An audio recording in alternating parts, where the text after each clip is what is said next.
네, 최종 의견 166회 시작하겠습니다. 네, 저는 진행을 맡은 김학휘 기자입니다. 네, 그리고 김선재 아나운서. 안녕하세요, 김선재입니다. 네, 그리고 김선욱 변호사님. 안녕하세요, 김선욱입니다. 그리고 정현석 변호사님. 죄송해요, 제 성대모사는 좀 약해가지고 정 변호사님 성대모사는 못하겠다. 지금 정현석 변호사님 무단결근하셨습니다. 무단결근하셨습니다. 축하드립니다. 무단결근하셨고 사장님한테 이름 되나요? 네? 어떻게 하면 되나요? 우리 사장님이요? 여기 사장님한테 아무 이를 필요가 없구나. 굳이 그렇네. 정현석 변호사님 어머니한테 일러야겠다. 정현석 변호사님은 아무런 언급도 없이 지금 안 오셨어요. 네. 그런가요? 좀 예의에 어긋나는 것 같아요. 정말 무례한 사람이네요. 그래서 원래 무례한 줄 알았지만 저희가 지금 오늘 수요일 지금 수요일 날 녹음을 하고 있는데 누구세요? 아니 무례하신 정현석 변호사님 아니세요? 와 진짜 무례하다. 아니 무단결근하신 거 아니었어요? 저요? 죄송합니다. 오늘 칼 시작하자고 말해놓고 제가 늦었네요. 죄송합니다. 시작한 지 얼마나 됐나요? 한참 됐어요. 네네. 제가 지금 10분 지각을 했네요. 정확히 죄송합니다. 네, 그리고 저희가 원래는 목요일날 오전에 녹음을 하는데 약간 일정상의 이유로 수요일날 오후에 녹음을 하고 있습니다. 네. 하지만 제가 오케이를 했기 때문에 지각은 변명의 여지가 없는 것으로. 근데 이 시간에 보니까 좀 어색해요. 항상 좀 아침에 봤어야 되는데. 그러니까 오후에 녹음하니까 기분이 좀 다르긴 해요. 네. 저는 또 지각했더니 기분이 다르네요. 많이 하는데 다를 거 있어요? 아니, 맨날 하면서 뭘. 그러니까 되게 새삼스럽다고. 아니 맨날 하다니요. 요새 저는 한 1분 정도 늦은 적은 있지만 뭐 했나요 지금까지? 지금까지 인사했습니다. 안부를 묻고 있었어요. 네. 그러면은 자 청취자 사연. 이렇게 갑자기? 네, 저는 아니요. 네. 그럼 갈까요? 네, 청취자 사연 바로 가보죠 네. 안녕하세요. 이승훈 PD가 진행하던 시절부터 빼놓지 않고 최종 의견을 들어온 청취자입니다. 최근 들어 업로드가 자꾸 뜸해지는 것 같아 삶이 우울해지고 있는 중입니다. 이렇게 많이 하고 안 빠지고 있는데. 정상회담 때 말씀하시는 건가? 네. 이렇게 메일 드리게 된 건 제가 아는 어떤 녀석의 사연과 함께 궁금한 점이 생겨서입니다.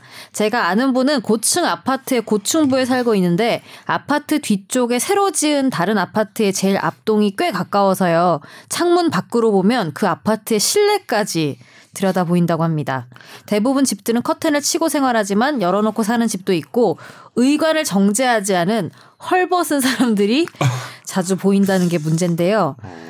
여성분들이 옷을 갈아입거나 속옷 차림으로 생활하는 건 다반사고 샤워 후 실오라기 하나 걸치지 않은 알몸으로 다니는 모습도 가끔 보인다고 합니다. 암막 커튼이 아닌 하얗고 얇은 커튼만 친 경우에도 밤이 되면 없는 것처럼 훤히 보인다고 하는데요.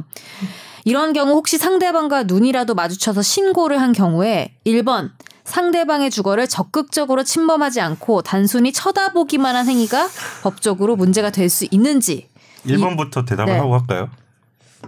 네. 다 듣고 갈까요? 어떻게 할까요? 1번부터? 다 듣고 합시다. 다 듣고 갈까요? 네. 그리고 2번은요. 카메라로 촬영한 경우엔 성폭력 처벌법에 의해서 처벌되겠지만 망원경 같은 도구를 이용해서 촬영은 없이 보기만 한다면 범죄가 성립할 수 있는지. 그리고 추가적으로 궁금한 건 차량마다 요즘 블랙박스가 설치돼 있는데 주차 중에도 계속 촬영 저장이 되고 있는데요.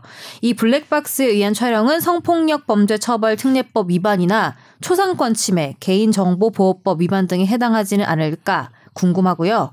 고프로 같은 액션캠, 구글 글래스 같은 웨어러블 카메라 장비를 이용한 촬영에 대한 법적 해석도 들려주시면 감사하겠습니다. 그걸 사고 싶은 건데 이거는 어려운 질문이다. 개드립 기대한다는데. 나의 개드립을 기대하면서 내 이름도 몰라. 정연섭? 석? 이렇게 제목 표현했어. 연섭. 이름부터 알려주시죠. 일단 저는 정연성 변호사 아무거나 해. 근데 자기가 아는 사람의 사연이 궁금해서 걔가 지금 망원경으로 본다는 얘기죠. 이게 대단한데? 그냥 쳐다보는 상황인 것 같은데 자기가 아는 녀석은 되게 보이는 거지. 망원경으로 보는 게 아니고 내가 잘못 봤구나. 혹시 망원경으로 보면 범죄가 되느냐. 아니 그런 영화 많잖아요. 망원경으로 보다가 범죄를 목격해서 사랑에 빠져서 했는데 알고 보니 상대방이 나를 보고 있었다는 걸 알게 되고 막 이런 거 있잖아. 영화? 망원경끼리 눈 맞죠. 그런 영화 있었잖아요. 되게 유명한 영화인데. 나는 주로 범죄 현장 목격하는 거. 몰래 보다가 범죄 현장 목격해가지고 망원경으로. 네. 그래가지고 이제 걔가 뭐 범죄에 말리고 이런 거. 근데 이분이 제가 아는 어떤 분이라 그래놓고 본인 얘기 같지 않나. 항상 내가 아는 형이 내가 아는 뭐 오빠가. 그 정도는 넘어가셔도. 그냥 육안으로 봐도 이렇게 보인다고요? 저희 아파트도 그래요, 근데. 아, 진짜요? 좀 뭔가 잘못 지어졌는지 특정 그 각도에서, 그러니까 제 방에서, 거실에서는 안 보이는데 제 방에서는 저쪽 동에 누구까지는 안 보이지만 근데 빨리 그런 습관은 없애는 게 좋아요. 이렇게 옷을 입고 있고 벗고 있고 정도는 알 수 있는. 주로 이제 남성분들을 보는 건가요? 방에서? 궁금해하지 마세요. 더 이상. 보는 거죠. 더 이상 깊이 궁금해하지 마세요. 이거는 그냥 육안으로 보는 건 죄가 되지 않겠죠, 전혀. 그러니까 침범을 안 했잖아요. 그럼요. 예. 주거 침입죄는 예전에 뭐 그런 게 있어요. 그 얼굴이 이렇게 방 안에 이렇게 밤에 무섭게 어떤 남자가 얼굴이 이렇게 들어가가지고 그 조그만 문으로 창문으로 이 안을 보다가 이게 주거 침입죄가 된다. 왜냐하면 그게 조금 범죄 의도도 있고 뭐 그래가지고 한 적은 있었던 걸 기억하는데 뭐 전혀 뭐 요즘 같은 시대에는 사실 신체가 들어가는지 않아도 사생활 침해가 될 수 있습니다. 될 수 있는데 이 상황은 그냥 보이는 거잖아요. 실오라기 뭐 보이는 거 아니니까 밖에서. 그러니까 이거는 전혀 검증이 될 수 없고 이분이 물어본 것 중에 망원경 카메라 같은 걸로 촬영하면 당연히 뭐 성폭법이 되는데 망원경으로 보기만 한 경우는 조금 문제가 될 수 있어요. 그러니까 육안으로 쉽게 훤히 들여다 보이지 않는 건데 망원경으로만 보이는 상황에서 그걸 봤다면은 그거는 이제 사생활 침해가 되는데 근데 딱히 이게 범죄 규정이 없어요. 형법이나 이런 데는 없고 뭐 그냥 경범죄 처벌법 같은 데는 있을 것 같긴 한데 다만 뭐 민사상 손해배상은 해줘야 되겠죠. 민사상으로는 될 수가 있어요. 그럼요. 민사상으로 위자료, 위자료 같은 망원경으로 내가 보여주고 싶지 않은 사생활은 헌법적 기본권이거든요. 그래서 그 침해된 거기 때문에. 근데 이렇게 망원경으로 쳐다보는 거는 범죄가 따로 없죠. 경범죄 말고 뭐 있나요? 성폭력 범죄도 없고 네, 뭐 경범죄도 딱히 아마 없는 것 같은데. 경범죄 처벌하기도 쉽지는 않은 것 같아요. 이게 왜 없지 근데? 경범죄 되게 희한한 거 많은데. 장난 전화도 경범죄 처벌되거든요. 웃긴 거 되게. 그다음에 공연히 남의 길을 가로막고 서는 것도 경범죄 처벌이거든요. 공을 가로막고 문신을 보이는 거. 소위 길막. 그다음에 문신 보여주는 거. 근데 이거는 없어요. 망원경으로 보는 행위가 딱 있진 않고 뭐 그러니까 좀 포괄적으로 규정돼 있는 거에 걸쳐서 그쵸. 이것도 처벌할 수 있을 수도 있다. 그냥 뭐 간신히. 근데 그것도 좀 쉽진 않고. 근데 증명이 어려울 것 같아요. 거의 그러니까. 어렵고 그냥 망원경으로 보고 있다는 게. 카메라 찍었으면 포렌식해서 파일 찾으면 찍었구나 이렇게 증거가 되는 건데. 어렵지. 그치. 망원경은 사실 뭐 어디 북두칠성을 보고 있었다. 그 당시에 망원경 찍고 있는 모습을 건너편에서 사진을 찍으면 몰라. 그치. 근데 근데 나를 봤다는 것도 안 되잖아요. 그 망원경의 시야가 그냥 뭐 아파트 외벽일 달 보고 있었다 이럴 수도 있는 거고. 그래서 처벌하기도 힘들 것 같아요. 죄도 없지만. 근데 이거를 장려하면 안 되잖아요, 우리가. 그렇죠. 해도 된다고 얘기할 수는 없잖아요. 하면 일단 안 돼요. 안 되는데. 뭐 선재 같은 경우는 망원경을 보는 건 아니니까. 저는 뭐 시력이 매급입니다. 그래요? 시력 좋아요? 시력이 좋아서. 진짜요? 아니에요. 농담이에요. 안 4.0 보여요. 아니야? 4.0? 아니 짱눈이에요. 되게 심해요. 김 변호사님 이거 고프로나 뭐 액션캠 이런 건 관심 있어요? 관심 많으시잖아요. 이거 사고 싶긴 한데. 그러면은 사주시면은 가르쳐 준다고 하죠 우리가. 어때요? 하나 사주면 대답해 드릴게요. 근데 이게 블랙박스 촬영된 거 만약에 이제 차를 세워놨는데 그 앞에서 어떤 뭐 남녀가 되게 음란한 행위를 했어. 예를 들어서. 근데 그거를 이렇게 성폭력 범죄 처벌해서 이게 카메라 등 촬영죄가 될 수는 없을 것 같아요. 고의성이 없죠. 고의성이 없으니까 계속 노상 돌아가니까. 그러면은 그러면은 그거를 파일을 옮길 거 아니에요. 여튼 자기 블랙박스에 있는 영상들을 내가 보는 거는 문제가 안 된다는 거죠. 뭐 혼자 보는 거야 뭐 그냥 뭐 이렇게. 차량 블랙박스는 요즘 같은 시대에는 있을 거를 다 예측할 수 있으니까 뭐 촬영되는 거를 거의 승낙했다 이렇게 보일 수도 있는데 중요한 건 이제 요즘도 문제되지만 유포는 또 별개 문제니까. 유포요? 네, 촬영된 걸 유포하면 당연히 범죄죠. 허락을 받았어도 유포. 그러니까 이게 몰카랑은 다르다는 거죠. 그렇죠. 완전히 아니죠. 블랙박스에 우연히 운 좋게 죄송합니다. 그렇게 찍히면 혼자 많이 보세요. 이게 성범죄에 의도가 있었느냐, 뭐 고의성이 있었느냐, 뭐 그런 걸 따지는 거잖아요. 블랙박스에 뭐 맨날 돌아가는 건데. 여기 블랙박스 여기 보면은 개인정보보호법 위반이나 초상권 침해 말씀하셨는데 블랙박스는 독일인가? 하여튼 유럽의 많은 나라에서는 불법이거든요. 블랙박스 자체가. 그래서 왜냐면 그걸 계속 돌아다니면서 사람도 촬영하고 차도 촬영하고 뭐 이러잖아요. 외국을 안 가봐서 그게 규제가 돼 있어서 블랙박스가 안 달려 있는 걸로 알고 있어요. 우리나라는 굉장히 많이 달려 있고 우리나라 블랙박스 설치업자들이 지금 미국에 진출해서 엄청나게 많이 돈을 벌고 있다고. 그치. 이게 인식 차이인 거예요. 그러니까 이제 그건 불법으로. 그러니까 미국에서는 아직 이게 규제가 없나 봐요. 규제는 없어서 달 수 있는. 근데 이제 미국 친구들이 우리나라 블랙박스 오기 짱이라고 이러면서. 미국 친구들도 있어요, 근데? 아니 그게 아니라 그 블랙박스 설치업자한테 얘기 들은 거예요. 그래서 좀 한다면은 미국에 가서 돈 벌고 있다고 그러더라고요. 차를 좋아하시잖아요. 네, 차를 좀 좋아해서. 그래서 블랙박스 하는 친구가 있는 거야.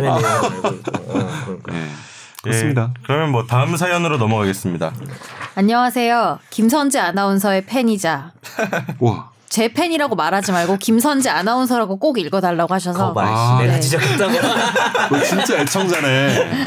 이게 애청자다 진짜. 네. 애청자다. 김선재 아나운서 팬이자 최종 의견 애청자입니다. 얼마 전 뉴스에서 SES 출신 가수 슈 씨가 해외 상습 도박 혐의로 징역 6개월에 집행유예 2년을 선고받은 뉴스를 접했습니다. 그런데 최근 SNS에 해외여행 사진을 게시해서 많은 사람들의 질타를 받고 있습니다. 더군다나 검찰이 1심 결과에 불복해서 항소심 재판까지 진행 중인 상황인데요. 집행유예인 이 슈 씨의 해외 출국에는 상관이 없는 건지, 요약하면 집행유예 중 항소심 재판까지 진행 중인데 해외 출국이 상관없는지, 아울러 상관이 없다면 해외 상습 도박 혐의를 받은 이 슈 씨가 집행유예 중에 SNS 해외여행 관계 항소심 재판에 불리하게 작용할 수도 있을지 궁금합니다.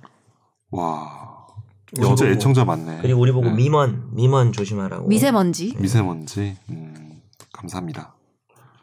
유튜브 얘기도 하셨네요, 이분은. 유튜브에서도 좋아요 많이 눌러달라고. 와, 이게 내가 해야 될 말을 청취자분 해주시네. 네. 고맙습니다. 우리 이분께는 지금 상품을 하나 어떤 거 드리면 안 될까요? 어떻게 뭐 드릴까요? 드리고 싶다. 정 변호사님을 드리는 건 어때요? 김선재 아나운서의 팬이니까 김선재 아나운서가 뭐 쓰던 손수건 이런 거 안 되나? 쓰다 버릴 싫어하실 수도 있어요. 좀 이상한데 그거는. 싫어할 것 같아요. 아니고 아니면 팬들이 그런 거 있잖아요. 자기가 입던 애장품 뭐 이런 애장품? 거. 맞아. 하나 보내주세요. 손수건이요. 안 써요. 손수건. 요즘 제가 뭘 보내주지? 진짜 너무 옛사람 신사들이 숙녀에게 건네주는 것이었죠. 나 대학 들었을 때 우리 어머니가 손수건 선물해 줬는데.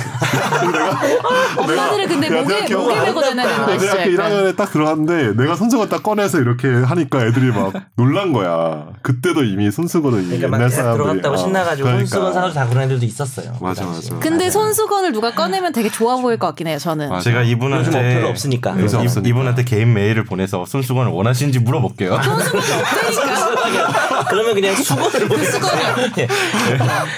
어쨌든 화장실 깔게. 일단 사연 이거 대답을 이제 가시죠. 예, 일단은 저기 뭐 판결 받아도 어차피 출국 금지는 검찰에서 이제 법무부의 결재를 받아가지고 별도로 진행한 절차니까 법원이랑 상관없거든요. 그래서 검찰에서 출국 금지를 안 시키면은 집행유예 판결 받고 2심 판결 진행 중이어도 갈 수 있어요. 네. 근데 진짜 이거 가면 좀 그렇지 않나? 좀 개념이. 근데 뭐 또 하겠어요, 도박은. 또 하겠어. 네. 근데 갔는데 또 거기 갔는데 마카오고 이러면 좀 그렇지 않나? 경유일 수도 있잖아요. 경유했겠죠. 일스에 올랐는데 마카오야 이러면. 저 옛날에 다낭 갈 때 마카오에서 경유했어요. 저 단순 경유지겠죠, 그죠? 약간 출입국 관리법 보니까 그 출국 금지 관련해서 형사 재판에 계속 중인 사람이 될 수 있다고 써놨네요. 뭐 찾아보셨네. 있긴 한데 신청 안 할 수도 있어요. 되게 검찰이 귀찮아가지고 검사가 귀찮아서 안 하기도 해요. 법정이 출국을 금지할 수 있다 돼 있으니까 할 수 있죠. 했으면 당연히 못 가는 거고. 했으면 못 가는 거고. 괭심하지만 불리하게 작용할 정도는 아닌 거죠. 근데 이게 판사님이 좀 해외여행 잘 못 가시고 마카오나 이런 거에 대한 되게 좀 편견이 가득하신 분이면 좀 약간 반성을 진짜 하는 것인가라는 진지한 의구심을 가지지 않을까? 낭비요? 뭐 이러면서. 네, 그렇죠. 판사님이 어떤 개인적인 뭐 법률적으로만 판단하시겠죠. 그렇죠. 근데 전혀 상관없지는 않을 것 같아요. 이렇게 돌아다니는 게 좋아 보이지 않다. 좋아 보이진 않을 것 같아요. 자숙의 느낌이 아니다. 뭐 이런 거. 한 1개월 추가? 죄송합니다. 농담입니다. 근데 이게 사실 집행유예라서 뭐 1개월수를 추가해도 전혀 뭐 이분한테 불이익이 별로 없기 때문에 슈 씨한테는. 그런데 출국 금지를 하면 그 당사자한테 안 알려주는 거죠? 안 알려주죠. 좀 왜 안 알려준 이유가 있어요? 나중에 알려주던데 근데. 아니 대부분 기사 보면 공항에서 나가려다가 제지 당하고 알았다 뭐 이런 케이스 있잖아요. 저 이유를 알죠. 극적으로 보이려고요. 죄송합니다. 아니 알려주나 안 알려주나 결과는 똑같을 것 같았어요. 근데 웃긴 거는 전화해서 본인 확인하잖아요. 알려줘요. 당신이 되는지 여부를. 그렇죠. 그래서 수사적인 사람들은 해외여행이나 이런 거 있으면은 저기 출입국 관리사 보는 거 거기다가 전화해보면 되는구나. 본인 확인을 하면은 비공개는 아닌데 비공개는 아니죠. 그리고 이제 출국 금지를 해서 잡히는 경우도 있으니까 신원을 확보를 못하다가 거기서 이제 보안에 걸려서 그래서 알려줄 의무는 없는 것 같아요. 그러면 만약 범죄자가 도망가기 전에 확인해보고 그렇지. 미랑을 준비하거나 그러지 않을까? 그러긴 알려주는 거예요? 네, 알려줘요. 신기하대. 그래서 그러니까 애매한 사각지대지. 그러니까 물어보면 알려주지 않을 이유도 없는 건데 그러니까. 굳이 고지해줄 이유도 고지해주지 않아. 그런 권리도 없는 거, 받을 권리가 없는 거죠. 정 변호사님 꼭 전화해 보시고요. 그냥 해외 안 나가잖아요. 분명히 금지돼 있을 거예요. 네. 사연 하나 더 있습니다. 넘어갈게요. 안녕하세요. 뉴스를 듣다 보면 연예인이나 정치인, 법인 회사 같은 데서 죄를 짓고 고급 로펌이나 변호사를 선임해서 법적 대응을 하잖아요. 이때 변호사와 의뢰인의 관계에 대해서 얼마나 실제로 정직하게 오픈하는지에 대한 의문이 드는데요. 우선 의뢰인이 결백해서 무죄를 입증해야 한다면 모든 사실을 변호사에게 오픈해서 무죄를 입증할 논리를 만들 텐데 반대의 경우에 의뢰인은 검사가 모를 거라고 생각하고 숨기고 싶은 것도 있고 발각돼 알려진 것도 있겠지만 이런 경우에 의뢰인은 변호인에게 모든 죄가 될 수 있는 사실도 변호사와는 공유하고 죄를 경감받기 위한 방법을 논의하는지 일부는 변호사에게도 숨기는 경우가 있는지 궁금합니다. 저라도 죄짓고 변호사를 선임하거나 국선변을 받게 되면 꼭 말하고 싶지 않은 게 있을 것 같은데요. 생각해보면 최순실 씨나 박근혜 님도 이경재 변호사에게 처음부터 다 오픈하고 준비했을지도 의문이라는 생각을 하신대요. 그러고 보면 변호사와 계약할 때 의뢰인이 준비할 건 뭔지 어떻게 해야 정당한 대가로 변호를 잘 받을 수 있는지도 궁금합니다. 준비할 건 일단 돈이 이것이 김 변호사의 본질입니다, 여러분. 네. 여러분 고발합니다. 네, 돈이 중요해요. 네. 변호사 입장에서는 의뢰인이 얘기한 거에 대해서 비밀을 그것이 뭐 어떤 범죄 사실은 당연히 뭐 비밀 유지 의무가 있고 그걸 위반하면은 뭐 변호사가 징계를 받기 때문에 일단 변호사를 믿고 다 얘기를 하시는 게 좋을 것 같고 다 솔직하게 다 오픈을 한 상태에서 한 게 더 유리하지 않나요? 이 피고인 입장에서도. 그렇죠. 근데 이제 보통 저희한테 거짓말하는 경우도 꽤 있죠, 그죠? 나중에 많죠. 그럼 드러나고. 난처하겠도 굉장히. 난처하죠. 뭐 많아요? 계약을 절대 한 적이 없는데 네. 또 그것도 웃겼던 게 한 번은 계약을 진짜 한 적이 없대. 근데 또 상대방 변호사도 웃긴 게 당일날 되게 무슨 드라마 많이 봤나 봐. 극적으로 이기고 싶었나 봐. 여기 계약서가 있습니다. 이러면서 이게 내 영화에서나 보던 건데. 그래가지고 완전히 나도 표정 굳고 옆에 사람이 내가 앉아가지고 의뢰인이 재판이 제가 저게 말이죠. 막 뭐라고 말해서 일단 조용히 하세요. 제가 진짜 드라마네. 진짜 근데 이제 그럴 때는 오히려 역으로 말하면 변호사 입장에서는 사실 기분 면책이죠. 나쁘겠다. 기분 나쁜데 면책이죠. 좋은 거지. 뭐 본인 의뢰인은 망해도 나는 의뢰인이 연필할 수 있어. 의뢰인이 잘못 나한테 사실을 얘기 안 해서 진 걸 내가 어떻게 하겠어. 당연한 거예요. 근데 어쨌든 형사 범죄 같은 경우 이분의 질문에 좀 답을 하자면 일반적으로는 사실대로 가는 게 나아요. 그러니까 이제 죄를 저질렀으면 무죄 변론을 포기시키는 게 낫고요. 사실 심지어는 요즘에는 죄를 진짜 안 짓고 억울하다고 하는데 이 사람이 진짜 지었는지 안 지었는지 내가 100% 모르잖아요. 근데 일단 난 믿어줘야 돼요. 일단은. 그쵸. 그 사람 입장에서 얘기를 하되 객관성을 유지해야 되는데 진짜 억울하다고 하지만 너무 정황들이 이게 빠져나갈 수가 없는 내가 이 사람 믿고 안 믿고의 문제가 아니라 판사가 봤을 때는 기소가 됐고 유죄가 나올 가능성이 너무 높은 경우에는 이거 무죄 변론을 과연 해야 되는가에 대해서 얘기를 하는 거죠. 이제 억울한 건 알겠는데 그래도 정말 무죄 변론을 원하면 끝까지 싸워주지만 왜냐면 이게 무죄 변론했다가 유죄가 나오면은 차라리 인정하고 반성한 것보다 더 나빠지잖아요. 감형을 받을 수 있으니까 자백하면. 자백하고 이렇게 해서 감형받. 그래서 그런 고민은 좀 있죠. 저는 갑자기 궁금한 건데 변호사도 인간이니까 안 말해줘서 약간 삐치는 경우도 있는지. 삐친다기보다 이제 아까 전에 정 변호사님 말씀하신 것처럼 땀삐질 나는 상황이 되면은 그때 굉장히 괴롭잖아요. 당황스럽죠. 당황스럽고 민망하고 약간 근데 이게 좀 약간 그 변호사님 되게 드라마 많이 봤다. 요새는 증거 자료는 다 그날, 그러니까 재판 전에 미리 다 내기 때문에 전자소송이라서. 최악의 경우에 이제 전날 내죠, 보통. 전날이라서. 근데 이제 당일날 멋있게 제시하면서. 그러니까 자기가 이긴다고 확신한 거야. 그래가지고 우리는 계약을 한 적이 없다 그러는데 계약서가 있었거든. 그래서 저거 위조인가 처음에 나왔을 때 이랬지. 위조인가 본인이 날인한 거 맞아요. 그랬더니 저게 어떻게 된 거냐 하면 말이죠. 이라고 내가 조용히 하세요. 그냥 도장 찍어달라고 해서 도장 찍어준 거예요. 뭐 그렇게 얘기하기도 하고. 그리고 나와서 그냥 대충 인사도 안 하고 뒤도 안 돌아보고 왔어요. 왜냐면 나한테 100번을 얘기했거든요. 그 사람이 절대 아니라고. 화가 많이 나셨구나. 좀 짜증 많이 나죠. 근데 면피는 되는 거고. 면피는 되는 거고. 이 질문에 대답을 하자면 이제 김 변호사님이나 정 변호사님 두 분 다 솔직하게 하는 게 맞다고. 제일 좋다.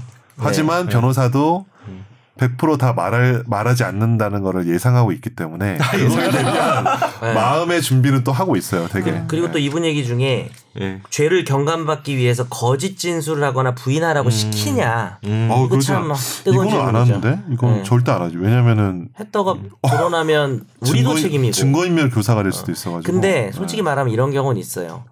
그 진술은 하지 마라. 그러니까 이제 뭐 적극적으로 거짓말을 하라는 게 아니라 나한테 불리하게 작용할 수 있으니까 그 부분을 뭐 굳이 그러니까 이제 애매한 게 진술하고 싶어 할 때가 있더라고요, 의뢰인이. 근데 이거 잘 생각해봐라. 그러니까 이게 생각이 틀릴 때가 있어요. 본인은 그게 유리하다고 생각하지만 그건 불리하다. 전략적으로 불리한 진술을 안 하게 하는 거는 변호사가 유능한 변호사라면은 뭐 거짓을 꾸미거나 아니 근데 이제 변호사가 자백하시죠 뭐 이렇게 할 수는 없는 거거든요, 사실. 그래서 굳이 불리한 얘기는 할 필요 없다라고 말할 땐 있습니다. 저는 그런 거는 있는데 딱 말했을 때 저는 지금 못 들은 겁니다라고 말한 적 있어요. 진짜로. 모르는 걸로 해요. 저는 정말 모르는 걸로 합니다. 이렇게. 왜요? 네. 뭐 더 심한 게 있었어요. 그러니까 치명적인 뭔가 문제될 만한 뭔가 더 있었는데. 그 비슷한 얘기네. 그냥 그러면 이렇게 거짓 진술을 막 조작하게 하는 그런 변호사도 있을까요? 몇 프로나 있을까요? 그러니까 적극적으로 거짓말을 시키는 거야. 막 거짓 진술을. 근데 증거가 없다면은 없지는 않아요. 그러니까 있을 것 같지 않을까요? 있을 것 같아요. 있을 수도 있을 것 같은데. 의외로 가까운 곳에 있을 수도 있지 않을까요? 이 방에? 범인은 이 방에 있어. 여기? 어쨌든 그 변호사는 이제 비밀 유지의 의무가 있는 거잖아요. 그렇죠. 그거는 다 지키려고 하시는 거 아니에요? 그럼요. 지키려고 하냐 그건 못 지켜야 되는 거잖아요. 근데 그거랑 별개지. 그러니까 이 말은 뭐냐면 의뢰인이 범죄 저진 게 명백한데 그걸 덮기 위해서 가짜로 뭐 진술을 하게 구체적으로 시키거나 아니면 되게 그걸 혼란을 줄 수 있는 증거를 내게 하거나 뭐 그런 그게 있을 거라고 말씀하신 거죠. 변호사 있을 것 같은데요, 당연히. 그건 범죄 안 되나? 근데 그 트럼프 얘기하시는 분 그 변호사 아니에요, 직업이? 네? 그분도 변호사지. 트럼프 고발하고 계신. 코원. 그분도 변호사잖아. 맞아. 열심히 말하고 계시던데. 보면 그 비밀 유지 의무가 면제되는 건가? 그 사람 어떻게 된 거지 미국에서? 청문회에서 무슨 재판 과정이 그런 게 아니라 그냥 집사 역할로 그냥 완전히 네 거래들을 이제 지금 공개하고 있잖아요. 뭐 내가 입막음하기 위해서 돈을 줬다. 그거는 비밀 의무. 자기가 수임한 사건이 아니라 재판이 아니니까. 수임한 사건이 아니라 대리했던 사건이 아니라는 거죠. 거의 집사 역할을 했던 거를 지금 폭로하는 거였으니까 이거는 좀 성격이 다른 것 같아요. 네. 이 정도 하고 이제 넘어가겠습니다. 네, 그러면 화재 판결로 넘어가겠습니다. 쿵짝. A씨는 모바일 어플리케이션 제작 서비스 업체 정규직으로 입사를 했습니다. 계약 내용에는 3개월의 수습기간 중이나 수습이 끝날 때 회사가 평가 결과에 따라서 근로계약을 해지할 수 있다는 조건이 붙어 있었는데 A씨는 수습기간이 끝난 후에도 인수인계를 위해서 일을 하던 중에 회사로부터 수습기간의 낮은 업무 평가를 이유로 해고 통지서를 받게 됐습니다. 한 달 뒤 A씨와 회사 간의 근로관계는 종료됐는데요. A씨는 수습기간 낮은 업무 평가 는 해고의 정당한 이유가 될 수 없다면서 서울지방노동위원회에 부당해고 구제를 신청했지만 이 당사자 사이의 합의에 의한 것이라 해고가 아니라며 기각됐으며 중앙노동위에서도 같은 결론을 내렸습니다. 이에 A씨는 소송을 냈는데요. 서울행정법원은 이 부당해고 구제 소송에서 수습기간이 끝나고도 업무 지시를 계속 내렸다면 수습평가 결과를 이유로 해고할 수 없다면서 최근 원고 승소로 판결했습니다. 예. 원래 애초에 수습기간 평가가 안 좋으면 당연히 뭐 정규직 전환이 안 된다. 합의가 됐기 때문에 사실은 회사 측의 말이 뭐 기본적으로는 맞다라는 게 이제 노동위의 결정이긴 했죠. 그러나 재판부는 뭘 핵심으로 이게 기간이 끝났는데 왜 계속 썼냐 이 사람은 만약에 낮은 평가를 했으면 수습이 종료했을 때 바로 그냥 끝냈어야 되는 건데 그래서 시간이 지났을 때 이제는 이 사람과 해약관이 상실됐다. 사실상 정규직이라고 보는 거죠. 우리가 이제 임대차도 그렇잖아요. 임대차도 종료하기 6개월에서 1개월 전 사이에다가 그 아저씨가 기간 이제 뭐 갱신 안 한다 이런 거 안 보냈으면 끝나고 자동 연장이 되고 민법상 임대차 이제 주택은 그렇고 민법상 임대차는 그런 통지는 없는데 그냥 민법상 임대차는 이거랑 비슷해요. 기간이 끝났는데 계속 살고 있고 뭐 아저씨 차임 받고 있고 별일 없으면 연장된 걸로 보죠. 네. 뭐 그런 거랑 비슷합니다. 오늘 화재 판결의 교훈은 뭔가요? 화재 판결은 일단은 수습평가가 낮을 것 같을 때는 뭐 뭔가 혼란을 줘서 살짝 버텨라. 인수인계가 꼭 필요하다. 사장님 급히 드릴 말씀이 있는데요. 막 이런 판결 보면 좀 재밌어가지고 나 없이는 인수인계가 불가능하니까. 그렇지. 꼭 필요한 사람이 되어서. 그러니까 수습평가는 비록 낮지만 좀 병종될 수 있거든요. 나 없으면 이게 안 돼. 이 안 돌아가. 그러면 이 당사자가 이걸 어떻게 알고 이렇게 소송까지 가셨을지 그게 좀 궁금하긴 하던데. 아니 난 몰랐을까? 근데 3개월이 많이 지난 거 아니에요? 저는 이건 정당하다고 생각해요. 그러니까 이 판결이. 3개월이 하루 지난 게 아니고 한 1, 2주 정도 지난 거 아니에요? 뭐 한 달 뒤? 네. 그러면은 안 되지. 그러면 안 되지. 회사가 일단 좀 나쁜 거죠. 끝났는데 계속 거죠. 일을 시키고. 그쵸. 만약에 마음에 뭐 평가가 낮다면은 바로 종료했어야죠. 뭐 아니면 뭐 별도의 뭐 계약을 하든가 그것도 아니고. 그렇죠. 또 수습 기간을 뭐 늘리든지 그럴 수도 있잖아요. 평가는 좀 별론데 그렇죠. 얘가 필요하니까 다시 한번 합의를 해서 뭐 2개월을 또 연장하든지 뭐 그렇게 뭐 그런 방법도 있을 텐데. 네. 애초 계약한 대로 해야 되는데 안 해서. 저 예전에 변호사 채용할 때 이 수습 기간이 좀 있어야 된다. 수습 기간이 좀 있고 그걸 그 얘기를 근데 면접할 때 안 했어요. 뭐 내 잘못이지. 우리 로펌이 내가 이걸 뽑으면서 사장님이죠. 깜빡한 거. 예, 그렇죠. 근데 급하게 뽑고 정신이 없어서 하다가 이제 좀 이게 수습 기간이 있다라는 얘기를 미처 못한 거예요. 한다면. 근데 특별한 일이 없으면은 그냥 간다. 그리고 급여도 동일하다. 근데 왜냐하면 사람을 모르니까 변호사 업무는 모르겠어요. 그 변호사 능력이 되게 중요하잖아요. 일을 완전히 맡아서 재판해야 되니까. 그래서 전혀 모르는 사이니까 조금 그 얘기를 못해서 되게 죄송하다 그랬더니 그분이 그 통화를 딱 들었을 때는 아 괜찮아요 이러더니 하루 생각하더니 왜 처음에 막 되게 장문의 카톡이 왔어요. 왜 처음에 면접할 때 그런 얘기를 안 하셨죠? 그래서 저는 더 이상 신뢰가 없는 것 같습니다. 뭐 이런 식으로. 그래서요? 어떻게 됐어요? 할 말이 없었죠. 그냥 미안했죠. 그거는. 내가 왜냐면 면접할 때 제시한 근로조건이 아니고 불이 나게 다다음 날 그러니까 이제 통보를 하면서 같이 일했으면 좋겠는데 사실 그때 말 못한 게 이게 있다 그랬더니 그 친구가 그때는 마음이 급했는지 아니 뭐 상관없어요 이러더니 연락이 잘 안 되더니 하루 이틀 있다가 아무리 생각해봤는데 뭐 이러면서 근데 그날 괜찮다가 갑자기 신뢰가 깨졌다 그래가지고 조금 마음이 서운하긴 했는데 침대에 누웠는데 좀 생각이 더 좋은데 붙었겠죠. 예, 그겁니다. 예, 그겁니다. 더 좋은데 붙었겠지. 죄송합니다.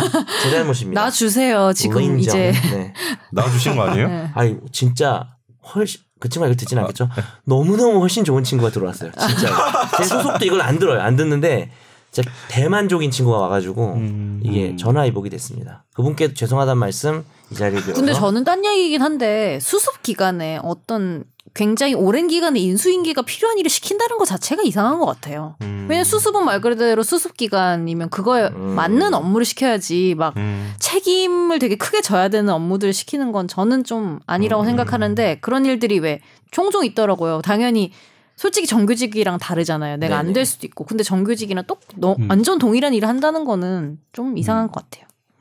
뭐 법에서도 좀 약간 제약이 있지 않나요? 기간제 근로자에 대한. 근데 이게 근로관계 좀 있으면 뭐 얘기할 거긴 하지만 계속해서 다 이렇게 그 고용 없는 사회로 이제 점점 가고 있잖아요. 네. 그렇죠. 그러니까 이것도 이 판결도 이제 거기에 좀 약간 제재를 건 것 같아요. 그러니까 계속 수습 기간이 다 어떤 회사든 다 있는데 그거에 대해서 이제 수습 기간이 지나고 나서는 어쨌든 정당한 어떤 근로 관계에 대한 대가를 지급하고 계약 관계 유지하라는 건데 맞는 것 같습니다. 근데 이게 진노위랑 중노위에서 깨졌다는 게 약간 의외네요. 네, 저도 그게 좀 오히려. 네, 근데 실제로 그 노동 사건에서 지방노동위원회랑 중앙노동위원회 이제 2번 거치고 그 다음에 행정법원 갔다가 고등법원 갔다 대법원 갔다 이제 5번을 하거든요. 소송을. 그렇죠. 네. 와, 근데 저도 진짜 한번 이 5번 다 해본 적 있는데. 시작부터요? 네. 이게 한 3년 넘게 걸렸는데 완전 나중에 지쳐가지고 회사 돌아갈 힘도 없어. 그때는. 그게 좀 문제인 것 같아요. 근데 진짜 그 당사자들 저도 이제 주변에 프리랜서들도 많고 하니까 들어보면은 그것도 일종의 전략인 것 같다는 거예요. 이 수많은 과정을 거치면서 포기하게 만드는 어떤 그런 것도 전략인 것 같다. 나중에는 회사 절대 못 들어가요. 한 3년 반이나 떠버리면은 못 들어간다니까. 그래서 나중에 회사는 합의를 봐요. 이렇게 지금까지 임금이랑 소정의 위로금 해가지고. 그걸 노리는 거지 뭐 사실. 그렇지. 회사에서. 이렇게 말하면 너무 반기업적인 그 방송이에요. 저는 기업이 없어서 괜찮아요. 반기업적이시잖아요. 아니요. 저는 소유의 기업이 없어서 어차피 반이고 뭐가 기업 사건 하나도 안 들어오겠네요. 저 기업 사건 좋아합니다. 저 기업 좋아합니다. 오늘 화판은 여기서 마무리하고 자, 오늘 집중탐구로 가겠습니다.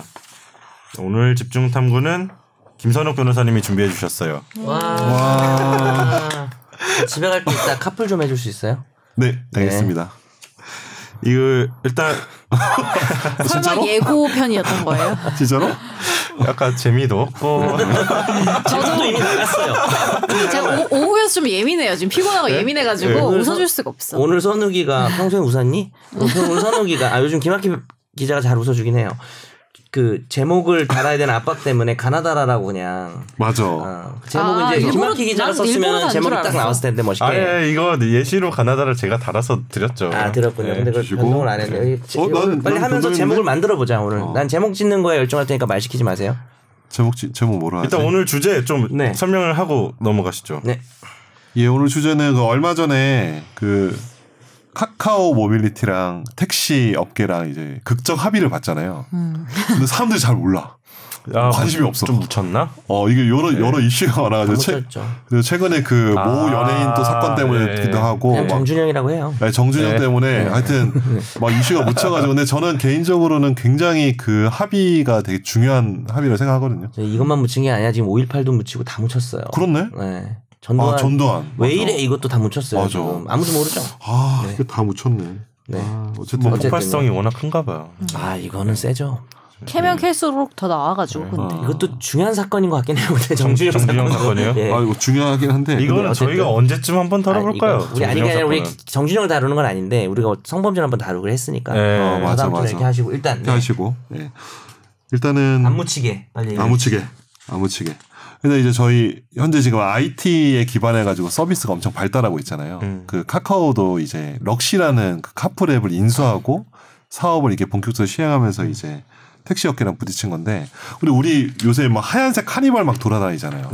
제가 이제 저번 주에 제 동생이 결혼했는데 그 보면은 이제 청담동에 아침부터 막 이렇게 미용실에 막 이렇게 사람 많고 차 많이 오잖아요. 그죠. 근데 와 택시가 안 오고 다 타다 카니발 하얀색 있잖아요. 예식장에서요? 그러니까 그 청담 미용실에 태우러 와가지고 거기서 이제 미용실에서 예식장으로 갈 때 짐이 많잖아. 그렇죠. 장점이 뭔가요? 택시보다 좋은 점. 크잖아요. 그걸 공부하는 목적은 전혀 아니지만. 크고 편하고 요금이 그렇게 비싸지 않다. 택시보다 오히려 싸요. 택시보다 한 20% 정도 비싸죠. 20% 정도 단점은 비싸. 별로 없나요? 단점은 현재까지는 아직까지는 가격이죠, 뭐. 가격이죠. 20% 비싼. 그리고 이제 뭐냐면 싸다며. 20% 비싸다고요. 비싸다. 그러니까 이제 택시처럼 배회 그러니까 이제 뭐 돌아다니는 걸 잡을 수 없고 무조건 콜을 해가지고 부를 수 있다는 거 빼고는 굉장히 좋은 서비스. 도어 투 도어 완전히. 그러니까 그게 우리가 상상할 수 있는 카풀의 개념인 거잖아요. 긴급하게 어딜 급하게 가야 될 땐 좀 힘들겠네요. 카풀이. 그거는 바로 오는 건 아니죠. 5분 이내 거의 온대요. 5분 이내 거의 와요. 그래요? 엄청나요. 아무튼 뭐 그런 카풀이 있는데 저도 사실 이거 준비하기 전에 카풀의 뭐 시스템 이런 거는 좀 타본 적이 없으니까 이해를 못했었는데 일단 그 합의된 내용 간단하게 짚고 넘어가죠. 네. 3월 7일에 정확하게 그 명칭이 뭐죠? 택시 카풀 사회적 대타협 기구는 다음과 같이 합의한다 하면서 합의문을 냈는데 6가지 조항에 대해서 합의를 했어요.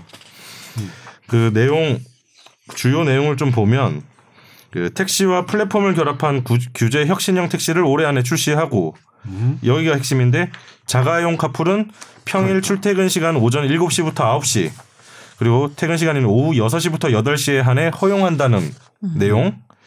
그리고 합의사항 구체적 이행을 위해 당정과 업계가 참여하는 실무 논의 기구를 즉각 구성하겠다고 밝혔다. 근데 이게 아무튼 출퇴근 시간, 그러니까 출근 시간에 2시간, 퇴근 시간에 2시간, 그렇죠. 자가용 카풀을 허용한다는 거잖아요. 그렇죠. 이 내용이 됐고 이게 아무튼 우리 삶에 달라질 이제 뭐 조금이긴 하지만 네. 전면적 허용은 아닌데 아무튼 이제 문이 열렸고 카풀의 세계가 열렸고 그렇죠. 거기에 대해서 법적 쟁점은 뭔지 그리고 뭐 예, 그런 걸 좀 다뤄보자는 차원인데 카풀 우리 써본 적이 없으니까 저는 한 번도 안 해봤어요. 저는 해봤어요. 아 타보셨어요? 그러니까 카풀을 제가 옛날에 서울과 수원을 출퇴근을 했는데 운전을 해서 출퇴근을 했거든요. 2년 동안. 근데 이제 제가 이제 그때 검찰청에서 근무를 하고 있어가지고 그 법무관이라고 있어요. 공익법무관이라고 이제 군복무를 하는 건데 근데 이제 그 당시 유류비가 되게 비쌌어요. 그래서 이거 기름값 많이 드네 하는데 알고 보니까 수원지방법원에서 근무하는 아는 판사님이 있어가지고 진짜 카풀. 진짜 우리 집 근처에 계셨어. 그러니까 진짜 카풀이잖아. 그러니까 근데 그건 호의동성 아니야. 돈 주고. 진짜 근데 돈 받고 왜냐면 유류비를 받아야 되니까 톨비랑. 그거는 되는 거 아니에요 지금도? 그렇죠. 근데 그게 말썽을 하거나 그런 게 아니잖아요. 그렇죠. 근데 그게 정말 본래적 의미의 카풀이었던 거예요. 그치. 첫 오리지널 카풀 이런 IT기 없을 때. 그래서 옛날 이게 보면은 여객자동차 운수사업법이 이게 바로 이 문제의 모든 법률인데 여기 보면 우리가 통상적으로 이제 번호판이 노란색 번호판이 사업용 자동차 그죠? 네. 영업용 자동차 번호판이고 하얀색 번호판 요새 뭐 아직 초록색이 있긴 하지만 하얀색이 이제 일반 자가용 자동차잖아요. 근데 자가용 자동차는 그 여객자동차법의 81조에 그 유상으로 운송을 제공할 수가 없어요. 왜냐면 이걸로 돈벌이 하지 말라는 거지. 택시 영업이나 뭐 버스 영업이든 유상 영업하지 말라고 한 건데 거의 몇 안 되는 예외 조항으로 출퇴근 때 승용 자동차를 함께 타는 경우를 아주 옛날에 이 법정으로 만들어 놨는데 이거를 이제 만들어 오니까 제가 지금 말씀드린 것처럼 그래서 2년 동안 카풀을 했거든요, 그분이랑. 그래서 되게 뭐 얘기도 많이 그거는 나누고. 법에서 허용하는 카풀이고. 그렇죠, 허용하는 정말 본래적 의미의 카풀. 그러니까 지금 이 법을 따지면 이런 식으로 이제 업체가 들어와서 이제 그 카풀 사업을 하는 거는 현행법상 안 되는 거잖아요. 그러니까 그런 식으로 알선을 해주는 거죠. 네, 이제 알선. 카카오 모빌리티 원래는 알선을 안 돼 있는 해주고 상태에서 이게 영업이 된 거고. 그래서 택시기사 쪽에서 이제 반대를 해서 분신했던 분도 계시잖아요. 그쵸. 아 맞아. 제가 2015년에 법원 출입할 때 이 소송이 제가 취재했었다. 우버 회사가 기소 당해가지고 우버. 네. 그렇죠. 우버 미국 대표가 피고인이고 그랬어요. 안 오더라고. 네. 너무 멀어서 안 왔나? 네. 트럼프 만났나 보죠.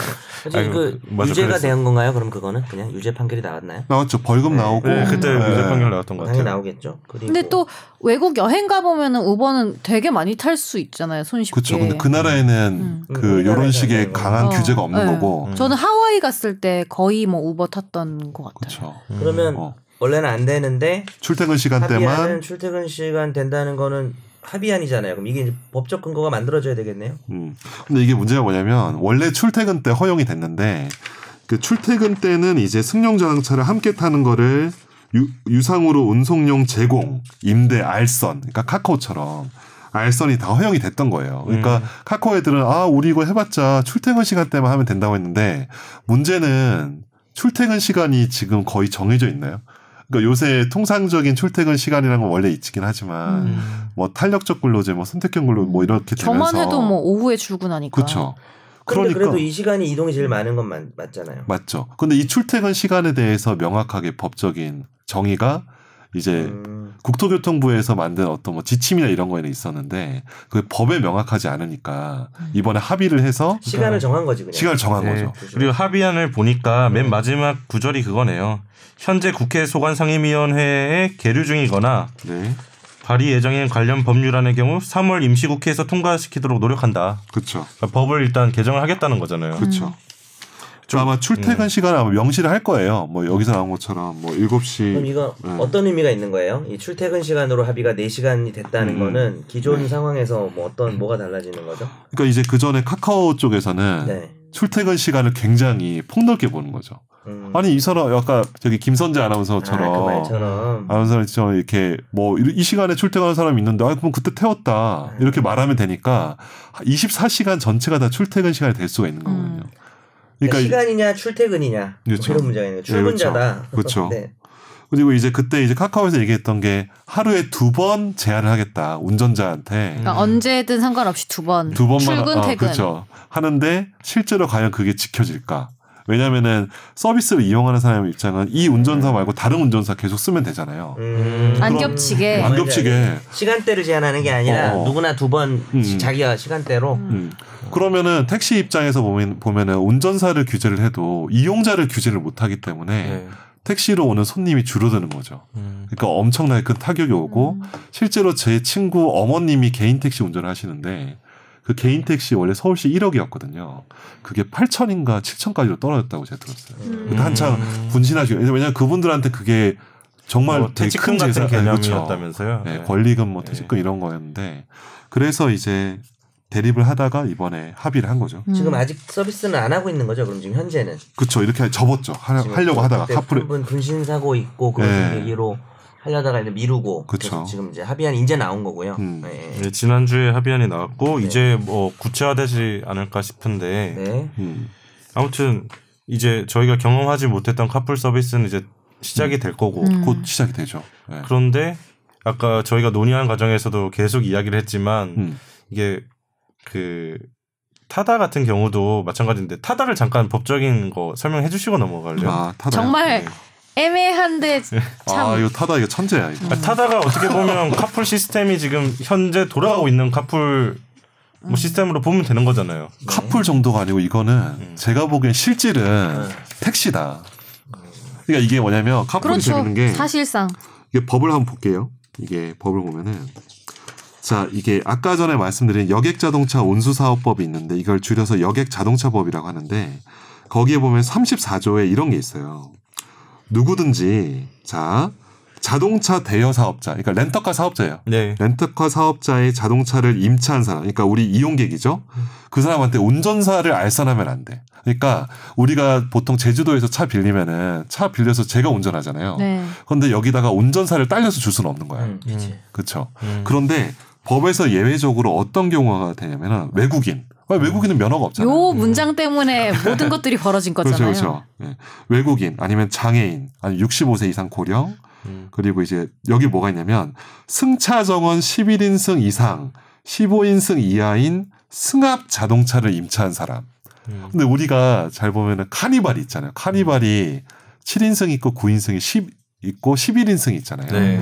이걸 바로 이제 11인승으로 소카가 카니발을 다 매입을 해가 사가지고 이거를 렌터카로 바꿔놓은 거예요. 렌터카로 해놓고 이걸 운전사를 딸려서 이건 뭐냐면 렌터카 이용객에게 운전을 대신해준 사람을 내가 알선을 해준 거다. 그렇지. 틀린 그렇죠. 말은 하나도 틀린 없어. 말 하나도 없어. 근데 실질은 뭐야? 택시잖아요. 그러니까 이용객에 느끼는 거는 택시죠. 완전. 택시다. 그래서 이 기준에 따라서 예외 규정을 적용받아서 그렇죠. 타다는 지금 돌아다니고 있는 거고. 돌아다니고 있죠. 그리고 저도 작년 연말부터 상당히 많이 보이더라고요. 서울 쪽에서는. 정말 많아요. 진짜 많아요. 하얀색 카니발에 뒤쪽에 타다란 글씨 그렇죠. 쓰진 카니발인데 저는 한 번도 안 타봤습니다. 근데 그래서 그런 유형의 이제 카풀 회사들이 카카오 모빌리티도 그렇고 이제 많이 이제 보게 될 거. 많이 그렇죠. 보게 되는 거잖아요. 그렇죠. 근데 이제 핵심은 이 렌터카면 이용이 끝나면 돌아오잖아요. 그렇죠. 근데 이거는 약간 배회하는 거예요. 그러니까 이게 뭐냐면 그러니까 택시라는 거 아니에요. 그러니까 사실. 이게 뭐냐면 중요한 거는 반납을 원래 우리 통상 렌터카는 반납을 우리가 하잖아요. 우리가 갖다 주잖아요. 제주공항 옆에 그 몇 대에서 막 갖다 주잖아. 근데 우리는 내리고 가는 거잖아. 근데 가지러 오는 경우도 있어요. 여행 가다 보면. 그걸 뭐 그거는 사실 중요한 게 아니니까. 그건 중요한 거 본질이 아니니까. 그런데 이제 타다가 실제로 돌아가면은 이게 원래 이렇게 그러니까 어플리케이션을 통해서 부르지만 우리가 길 가다 타다를 딱 보면은 저거 타야지 하면은 이제 딱 부를 거 아니에요. 그게 실제로 그러니까 손으로 부르는 게 아니고 손으로 부르고 이제 앱으로 부르지만 바로 옆에서 부르면 바로 한 10m 떨어져 있으면은 당연히 그 사람이 나를 딱 지정할 거 아니에요. 그러면 택시랑 똑같은 거지. 배회 영업이 가능하다는. 그래서 택시 업계가 타다 업체를 고발했잖아요. 근데 사실 그것도 어떻게 보면 그냥 너무 그래 보이니까 손으로 안 부르는 거지. 손으로 불러도 법적인 문제는 없잖아요. 손으로 불러서 임대하는 거예요. 그죠? 왜냐하면 여행 가서도 렌터카 회사 바로 들어가서 우리 계약하던 거랑 모양새가 너무 택시니까 그럼 이제 그건 좀 더 불리해지니까 본인들이 그런 형식 회사 규정상 그거를 허용하고 있지 않죠. 그러니까 이제 그 택시 업계가 고발한 거는 이 렌터카에서 운전사 알선해 주는 거는 11인승 이상 15인 이상 이하 버스 뭐 이런 거 약간 학원 버스 같은 거를 염두한 것 같아. 그래서 어디 단체로 놀러 갈 때 보니까 입법 취지는 장거리 여행객이라든지 그런 걸 위해서 해놨더라고요. 생각해 보니까 그거네. 그 손을 흔들어서 잡으면 그게 배회 영업인데 그건 법률적으로 금지되거든요. 그렇죠. 법적 금지되니까 이제 그걸 피한 거네. 그렇죠. 어플리케이션. 그건 유의미한 회픽이었구나. 근데 그렇죠. 솔직히 뭐 그게 되니까. 아니어도 저는 택시도 요즘에는 거의 카카오 많이 이용하니까 카카오 택시 왜냐면 이렇게 솔직히 손으로 부르면은 실질은 그렇지. 안 간다고 하니까 나는 안 간다고 괜히 하는 사람보다는 그냥 조금 더 기다려서 여기 간다는 어떤 기사님인지 명확하고 넘버까지 명확한 사람을 저는 타고 싶거든요. 솔직히 마음이. 그러니까 안전하고 내가 가고자 하는데 너도 삐지는구나. 아니 왜냐하면은 내가 여러 번 다 물어봤는데 다 안 된다고 짜증나지. 하면은 짜증 나니까 그냥 아예 처음부터 요즘에는 건물 나가면서 이렇게 부르게 되는 거예요.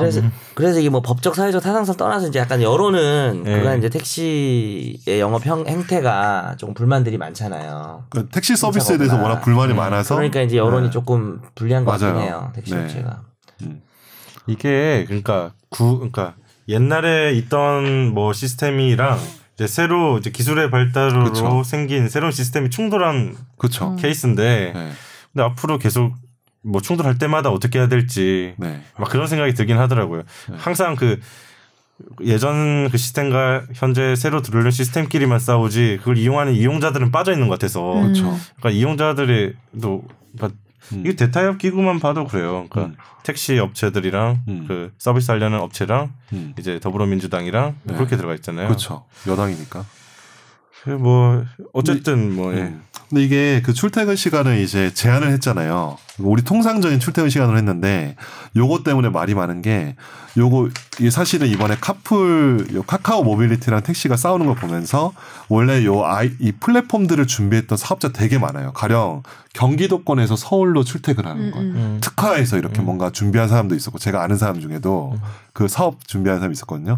그런데 이거를 이 시간으로 제한을 해버리니까 이제 그 사업의 수익성이나 이런 것들이 굉장히 타격이 오는 거죠. 따져봐야 되는구나.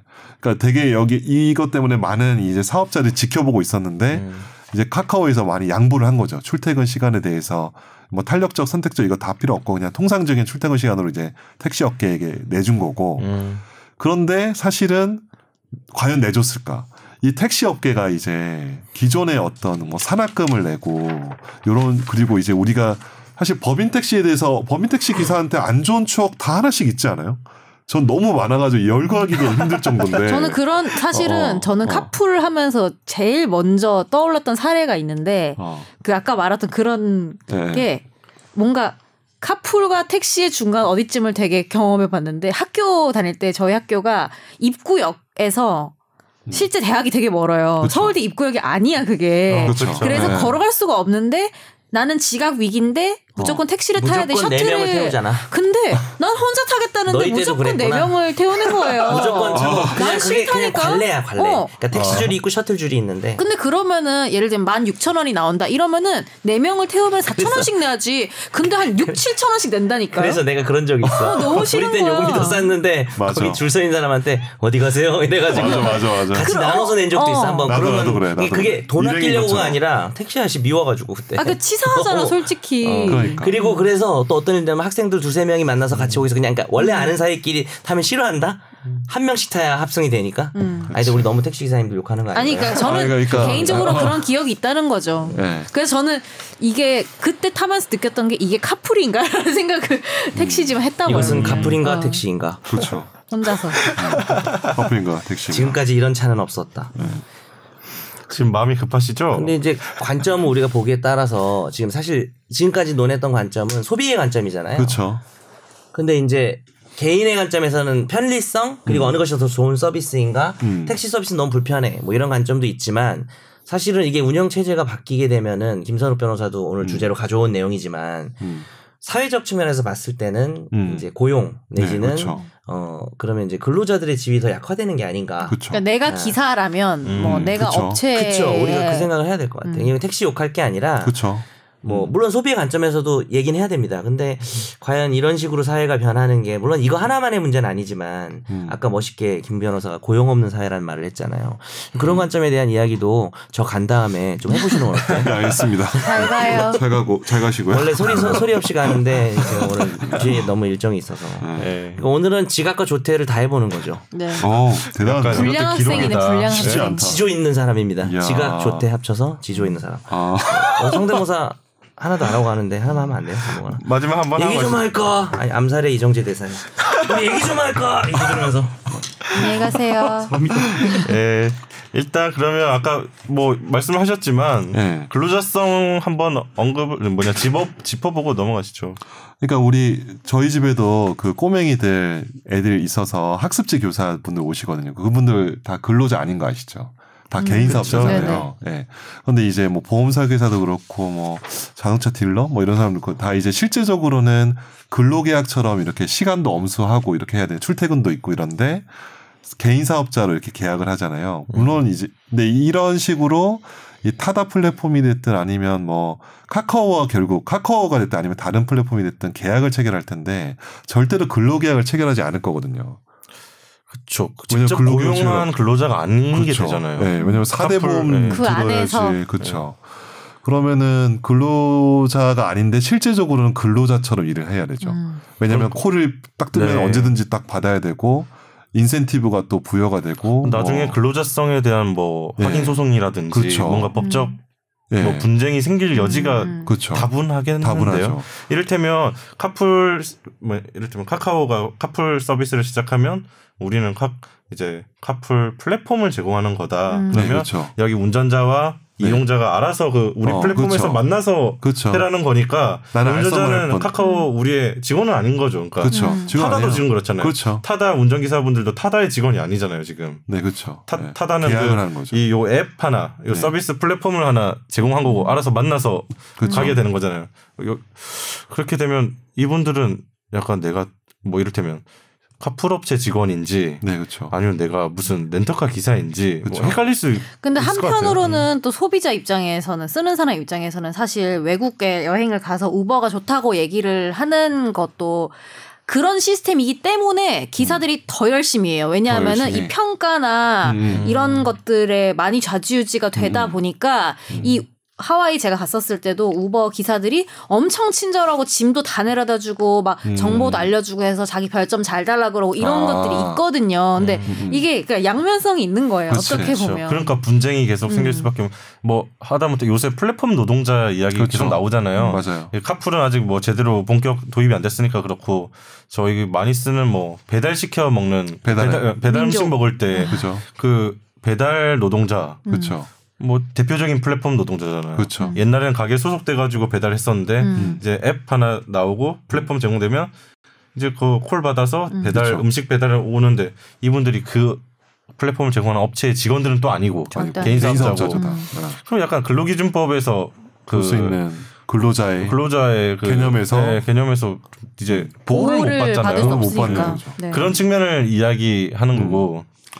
또 이런 것도 있는 것 같아요. 그러니까 아직 우리 뭐 사실 여러 가지 그러니까 뭐 택시 운전하다가 뭐 사고가 날 수도 있고 그러니까 교통사고가 날 수도 있고 아니면 그냥 진짜 뭐 이렇게 말하면 뭐 그냥 운전자가 범죄자가 될 수도 있고 여러 가지 경우가 있는데 그런 식으로 이렇게 플랫폼이랑 계약을 한 사람들을 사실 검증하는 게 힘들죠. 그러니까 가령 법인 택시 같은 경우는 아마 뭐 이렇게 할 때 뭐 범죄 경력도 조회하고 뭐 그런 걸로 아는데. 그렇죠. 업체에서 뭐 고용하는 거니까. 그렇죠. 고용하니까. 근데 요거는 이제 그런 것들이 전제가 되지 않기 때문에 뭐 만에 하나 있을 수 있는 어떤 사고나 범죄에 대해서 약간 취약할 수 있는 부분이 무서울 수 있죠. 타는 사람도 또 그거. 물론 여기 아까 김선재 아나운서님 얘기한 것처럼 뭐 이렇게 자기 어떤 실적이나 인센티브 때문에 평가를 잘 받으려고 왜냐하면 점수를 잘 줘야지 더 열심히 하는 사람도 있는 반면에 악용하는 사람도 있고 근데 그거에 대한 이제 사회적 규제를 어떻게 할 것인가는 좀 고민을 많이 해봐야 돼요. 우리도 사실 이 카풀 이 논쟁이 있을 때 제 친구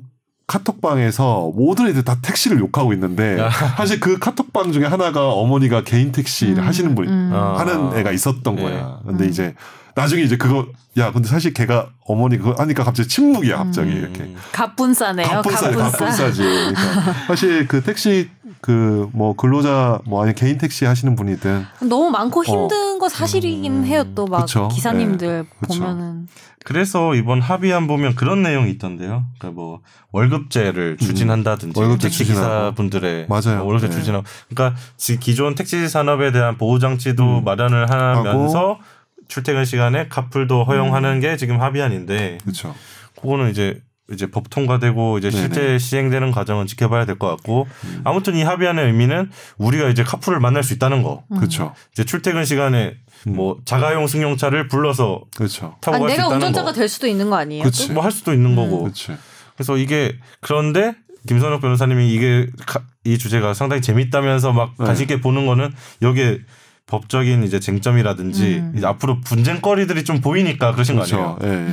저도 이게 막상 카풀이 시행됐을 때 아까 저는 가장 그거는 이제 근로자성 이제 운전 기사분들이 근로자성이 인정받지 못하는 상황 그런 게 약간 제일 처음 생각이 났는데 뭐 하다못해 그 운전기사들을 검증을 제대로 못해서 범죄가 일어날 수 있겠다느니 뭐 그런 것도 사실 막상 시행이 돼봐야지 어떤 일이 벌어질지 볼 수 있는 거니까 좀 과도기 있는 것 같아요. 네.